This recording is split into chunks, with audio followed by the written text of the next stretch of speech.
எல்லாருக்கும் வணக்கம். Welcome to the Harshal view சேனலுக்கு. இன்னைக்கு இந்த வீடியோவில் என்ன பார்க்க போகிறோன்னா, இது மார்க்கெட் கிராஷ் ஆகும், இந்தியன் மார்க்கெட் பபலில் இருக்கா, இது பற்றி நம்ம டீட்டெயிலாக பார்க்கலாம். அதுக்கு முன்னாடி ஃபர்ஸ்ட் ஆஃப் ஆல் கிராஷ்னா என்னது, அப்புறமா கரெக்ஷன்னா என்னது, ரிவர்சல்னா, இந்த மூணு பற்றியும் ஃபஸ்ட்டு புரிஞ்சுக்கினா தான் கிராஷ்னா என்னன்னு புரியும் உங்களுக்கு. ஃபர்ஸ்ட் ஆஃப் ஆல் கிராஷ்ன்றது மார்க்கெட் 20-30% கீழே போனால் மட்டும் இது கிராஷ்ன்னு சொல்லுவாங்க. ஓகே, நம்ம ஜஸ்ட் ஒரு 2%, 3%, 5% இல்லை 10% போயிட்டு மார்க்கெட் கிராஷ் இல்லாது. அது சொல்கிறேன், 20-30% போனால் மட்டும் மார்க்கெட்டில் கிராஷ்ன்னு சொல்லுவாங்க. கரெக்ஷன் என்ன, ஆக்சுவலி 5-10% கீழே வந்தால் இது பற்றி கரெக்ஷன் சொல்லுவாங்க. ஓகே, ரிவர்சல் மோர் தென் 10% ஆனால் மட்டும்தான் இது ரிவர்சல் கேட்டகரிக்கு கன்சிடர் பண்ணலாம். இப்போ என்னென்னா, ஃபர்ஸ்ட் ஒரு 1000 பாயிண்ட்ஸ் வீழ்ந்துருந்தோம், 500 பாயிண்ட்ஸ் வீழ்ந்துருந்தோம், மார்க்கெட்டில் கிராஷ்ன்னு சொல்கிறது அது காமன் ஆகிருக்கு. நான் கிராஷ்ன்னு வேர்டு எப்போன்னு புரிய ஸ்டார்ட் பண்ணேன், ஆஃப்டர் கோவிடுக்கு அப்புறம். ஆஃப்டர் மார்க்கெட்டு மேலே போயிருந்து மார்க்கெட் கிராஷ் ஆகும்னு சொல்லி 4 இயர்ஸ் ஆகிடுச்சு. மார்க்கெட் கிராஷ் ஆகிற அறிகுறி இல்லை. ரீசன் என்னன்னா, ஆஃப்டர் கோவிடுக்கு அப்புறம் மார்க்கெட்டில் பார்ட்டிசிபேஷன் 300% அதிகமாக இருக்குது. நார்மலாக மார்க்கெட் ஸ்டார்ட் அப்போ அவரோட இந்த ஜஸ்ட் 4 இயர்ஸில் அது 300% அதிகமாக பார்ட்டிசிபேஷன் அதிகமாக இருக்குது. நாட் இன் மார்க்கெட், இப்போ SIP, mutual fund, insurance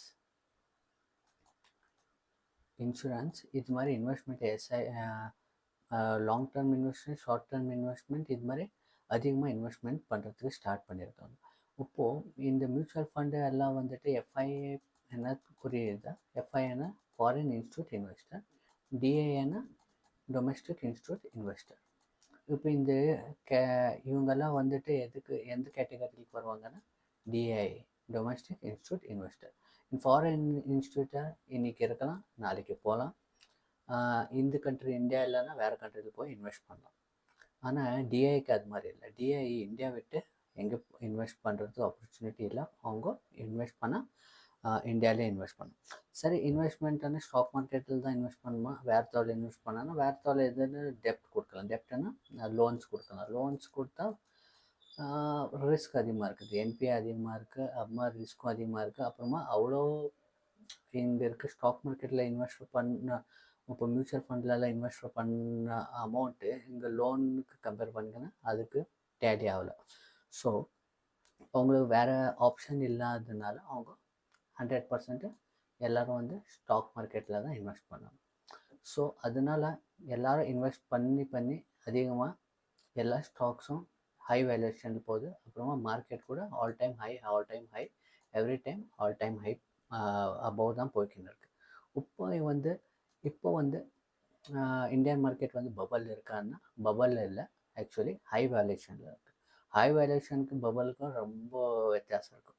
bowel எப்போ வரணுன்னா, இந்தியன் எக்கனாமி நல்லா இல்லைன்னா ரிசிஷன் அதிகமாக இருந்துச்சுன்னா, அப்புறமா ஃபண்டமெண்டலி இப்போ இருக்கிற ஸ்டாக்ஸ் என்னென்ன இந்தியன் மார்க்கெட்டில் ஸ்டாக்ஸ் மேஜராக ஹை வேல்யூ இருக்கிற ஸ்டாக், ஹை வெயிட்டேஜ் இருக்கிற ஸ்டாக்ஸ் ஃபண்டமெண்டலி ப்ராப்ளம் இருந்தால், இந்த மாதிரி நேரத்தில் வந்தால் அது பபல் ஆகி அது கிராஷ் ஆகிற சான்சஸ் இருக்குது. பட் இது fundamental Indian companies fundamentally very strong, அது நல்ல பர்ஃபார்மன்ஸ் பண்ணுது. ஆனால் ஹை வேல்யூஷனில் இருக்குது, அது அக்செப்ட் பண்ணிக்கணும். அப்போ ரெசிஷன் இருக்குன்னா, ரெசிஷன் ஜஸ்ட் 0%ல் தான் இருக்குது. ரெசிஷன் இல்லை நம்ம இந்தியாவில். இந்தியன் எக்கனாமி நல்லா இருக்கான்னா சூப்பர் டூப்பர், எந்த பிரச்சனையும் இல்லை, இந்தியன் எக்கனாமி நல்லா இருக்குது. அப்புறமா இந்தியா ஆல்ரெடி க்ரோத் ஆகிருக்கிற கம்பெனியானா, ஆல்ரெடி க்ரோத் கண்ட்ரியானா இல்லை, இது க்ரோத் அவர் கண்ட்ரி. ஸோ இதில் ஆப்பர்ச்சுனிட்டி அதிகமாக இருக்குது. ஸோ எந்த எஃப்ஐஏ வெளியே போனாலும் மறுபடியும் இவங்க இந்தியன் மார்க்கெட்டுக்கு வந்தே வருவாங்க. அப்புறமா டிஐ, நம்ம retail investor already mutual fund அது மாதிரி இன்வெஸ்ட் பண்ணுறதுனால அதிகம் இன்ஸ்டியூட் நம்ம டிஐயை வந்துட்டு நம்ம ஸ்டாக் மார்க்கெட்டில் தான் இன்வெஸ்ட் பண்ணணும் ஃபார் அது அதிகமாக இருக்குது. ஸோ நம்ம இந்தியன் மார்க்கெட்டில் வந்து கரெக்ஷன் தான் ஆகும், வரலோ கிராஷ் ஆகிற சான்சஸ் ரொம்ப கம்மி இருக்குது, ரொம்ப கம்மி. கிராஷ் எப்போ ஆகணும்னா பெருசாக ஒரு இந்தியனில் ஒரு இம்பேக்ட் ஆகணும். எக்ஸாம்பிள் வார் வந்துட்டு அவுட் சைட் ஆகிறதுனால வார் வந்துட்டு நம்ம இந்தியன் மார்க்கெட் வந்துட்டு இப்போ வந்து ஸ்லைட்லி எடுத்துக்கிறது. ரீசனுங்க என்னென்னா உக்ரைன் அப்புறமா ரஷ்யா வாருக்கு அப்புறம் இது வார்ன்றது வந்துட்டு காமனாக எடுத்துக்கின்னு இருக்குது. இங்கெல்லாம் நீங்கள் பார்த்தீங்களா, வார் வேர்ல்டு வைடில் வார் நடக்குது, ஆனால் அவ்வளோவா கிராஷ் ஆகலை. பரிசாக ஆகணுன்னா இப்போது ஈரான் இஸ்ரேல் இம்பேக்ட் ஆகுது, அது கூட அமெரிக்கா அப்புறமா ரஷ்யா வந்தால் மட்டும் கொஞ்சம் பரிசாக ரிவர்சல் ஆகணும், ஆனால் கிராஷ் ஆகாது. ஓகே, கிராஷ் ஆகணுன்னா இந்தியாவில் இருந்த வார் ஆகுனா, இல்லைன்னா இப்போது மோடி கவர்மெண்ட் வந்துட்டு ஸ்டேபிள் கவர்மெண்ட் இல்லை, சென்ட்ரல் கவர்மெண்ட் வந்து ஸ்டேபிள் கவர்மெண்ட் இல்லை. ஸோ இது அலையன்ஸ் கவர்மெண்ட் இருக்குது. அலையன்ஸ் கவர்மெண்ட்டுன்னா ஆக்சுவலி எந்த டைம்லனா அது அலையன்ஸ் வந்துட்டு அந்த என்டிஏ விட்டு வெளியே போனால் அப்போ கவர்மெண்ட்டு கொலாப்ஸ் ஆகும். கவர்மெண்ட் கொலாப்ஸ் ஆனால் அப்போது ஒரு கரெக்ஷன் பார்க்கலாம். ஓகே, நாட் இன் கரெக்ஷன், இட்டு ரிவர்சல் கூட ஆகலாம். அந்த ரிவர்சல் கிராஷ் மாறுமா, இல்லை இங்கேருந்து மறுபடியும் ரிவர்சல் போகுமான்றது அது அப்போ தான் தெரியும். அது இல்லாமல் இந்த சுச்சுவேஷனில் மார்க்கெட்டு கிராஷ் ஆகிறது பபல் இல்லை, அப்புறமா மார்க்கெட் கிராஷ் ஆகாது. ஓகே, இப்போ வந்து மார்க்கெட் கிராஷ் இங்கே பார்க்கலாம். இது வந்து கோவிட் கிராஷ், அதுக்கப்புறம் 2008 crash. Okay, layman brother crash, இது டாட் காம் பபல் கிராஷ் இருக்கும். இதெல்லாம் வந்துட்டு இது வந்துட்டு ரிவர்சல், மிச்சால கரெக்ஷன்ஸ், இதெல்லாம் கரெக்ஷன்ஸு, இது வந்துட்டு கரெக்ஷன்ஸ், இதுவும் கரெக்ஷன்ஸ். இப்போ பேங்க் நிஃப்டியில் பார்த்தா, பேங்க் நிஃப்டியில் ஹையர் டைம் ஃப்ரேம் பார்த்தா கொஞ்சம் இந்த மாதம் அப்புறம் இந்த மந்த் எதுனா நெகட்டிவ் போகிற சான்சஸ் கொஞ்சம் அதிகமாக இருக்குது. நிஃப்டி கம்பேர் பண்ணிக்கினா கொஞ்சம் அதிகமாக இருக்குது. இது நீவே வந்தால் கரெக்ஷன் ஒரு 2-3 months ஆகிட்டுக்கு அப்புறம் அப் சைட் போனால் இன்னும் பெட்டர் ஆக்சுவலி. பட் இப்போது வந்துட்டு ஒரு கரெக்ஷன் ஆகிற சினேரியோ தான் இருக்க வரைக்கும் இது வந்துட்டு கிராஷ் ஆகிறது எந்த அறிகுறியும் இல்லை. ஸோ யாரும் பயப்பட அவசியம் இல்லை. அது இல்லாமல் இன்வெஸ்டர் லாங் டேர்ம் இன்வெஸ்டர் என்னென்னா, நீங்கள் எதுக்கு பயப்படுறீங்கன்னு எனக்கு புரியல. மார்க்கெட்டில் long term investor 10 years 20 years யாருன்னா இன்வெஸ்ட் பண்ணுறவங்க, ஸ்டாக்ஸ் இண்டிவிஜுவல் ஸ்டாக்கில் இன்வெஸ்ட் பண்ணுறவங்க, இல்லை மியூச்சுவல் ஃபண்ட் இன்வெஸ்ட் பண்ணுறவங்க, அவங்களுக்கு எந்த பிரச்சனையுமே இல்லை. அவங்க கிராஷ் ஆகட்டும், இல்லை அப்சைட் ஆகட்டும், இல்லை ஆல் டைம் ஹை போனாலும் அவங்களுக்கு பிரச்சனை இல்லை. மந்த் ஆன் மந்த் நீங்கள் என்ன இன்வெஸ்ட் பண்ணுறீங்க அது இன்வெஸ்ட் பண்ணிக்கினே போங்க, உங்களுக்கு எந்த பிரச்சனையும் இல்லை.